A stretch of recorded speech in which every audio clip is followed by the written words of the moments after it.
хотын бодлогын судалгааны төв нь одоо байгуулагдаад 2 сар болж байна.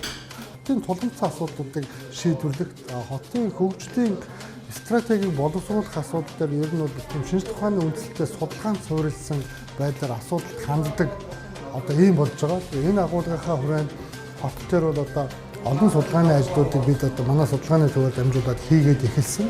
Ерөнхийлөгчийн хамгийн газартаа хамтраад эсний хэмжээнд зорилт хөтөлбөр хийж байгаа хүнсний хувьсгал гэсэн энэ одоо зорилт хөтөлбөрийн хүрээнд улсын их хурлын 36 дугаар тогтоолыг нийслэл одоо орон нутгийн хэмжээнд хэрэгжүүлэх энэ ажлын хүрээнд бид нэр тодорхой судалгааны ажлуудыг бол одоо хийж байгаа.